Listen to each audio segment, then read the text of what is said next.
Dan saya Nurmayani. Video ini dibuat untuk menyelesaikan salah satu tugas dalam mata kuliah Tarik Tasrif dengan dosen pengampu Bapak Esa Nurfizal MPD. Kami dari kelompok 3 yang terdiri dari 2 anggota kelompok yang masing-masing bekerja sama untuk menyelesaikan tugas Tarik Tasrif dengan judul Tasrif pada Masa Sahabat yang akan dijelaskan oleh rekan saya Nurmayani. Baiklah, saya akan menjelaskan tasrif pada masa sahabat. Mulai yang pertama, pengertian tasrif. Tasrif adalah proses penetapan hukum dalam Islam.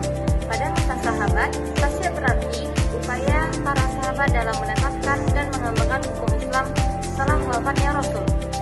Fokus pada pengembangan hukum yang sesuai dengan nilai-nilai Al-Quran dan Sunnah. Peran sahabat Nabi dalam mengembangkan hukum Islam. Yang pertama, pelestari dan penyebar syariat yang telah ditetapkan oleh Rasulullah. Yang kedua, menjadi rujukan utama umat Islam dalam menyelesaikan persoalan-persoalan hukum. Yang ketiga, ijma para sahabat menjadi dasar penting dalam sumber hukum. Yang keempat, fatwa dan ketulusan sahabat seperti Abu Bakar, Umar bin Khattab, Ali bin Abi Thalib, dan Ibnu Mas'ud yang sangat terpengaruh. Metode sahabat dalam menetapkan hukum. Berdasarkan Al-Quran, jika ada ayat yang jelas, langsung gunakan sebagai sumber hukum. Kemudian, berdasarkan Sunnah, hadis Nabi dijadikan pedoman utama setelah Al-Quran. Kemudian, ijma. Ijma merupakan kesepakatan bersama para sahabat. Kemudian, ada juga kias yang merupakan menggunakan akal sehat untuk menerapkan hukum baru berdasarkan kasus serupa. Contoh kasus penetapan hukum. Yang pertama, ada hukum had, yaitu hukum mati atau potong tangan bagi pencuri, yang itu dilakukan oleh Umar bin Khattab. Kemudian, penetapan hukum tentang talak 3 dengan satu lafaz. Kemudian, hukum ta'adzur yang tidak ditentukan dalam Al-Quran dan hadis.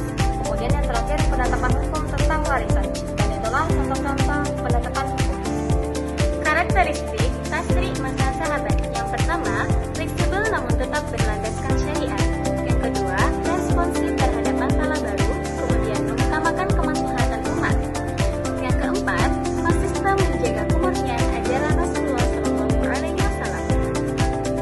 Kemudian ada tokoh-tokoh sahabat pada masa tasrif. Yang pertama ada Abu Bakar As-Siddiq, yang dimana beliau merupakan sosok yang tegas dalam mengambil keputusan, terutama saat menghadapi kaum murtad. Yang kedua ada Umar bin Khattab, yang memberi inovatif dan progresif dalam ijtihad, banyak membuat kebijakan sosial politik. Kemudian ada Ali bin Abi Thalib, yang pakar hukum dan tafsir, rujukan dalam banyak masalah fikih. Kemudian ada Ibnu Mas'ud dan Ibnu Abbas, yang dimana beliau merupakan seseorang yang dikenal dengan kekuasaan ilmunya, kebanyakan banyak memberi fatwa. Kemudian ada pengaruh tasrif masa sahabat terhadap pengembangan hukum Islam. Yang pertama ada menjadi fondasi utama mazhab-mazhab fikih yang berkembang. Kemudian ada menyediakan kerangka berpikir hukum Islam melalui metode ijtihad dan qiyas. Dan yang terakhir ada mengajarkan pentingnya kontekstualisasi hukum sesuai dengan kebutuhan zaman. Dan kesimpulan dari presentasi kami adalah Tasrif masa sahabat adalah masa kemasan dalam sejarah hukum Islam. kemudian para sahabat bukan hanya menyampaikan tapi juga mengembangkan hukum Islam. Metode-metode seperti ijma, qiyas, dan ijtihad menjadi warisan yang paling berharga. Dan yang terakhir ada pemahaman dan keteladanan sahabat menjadi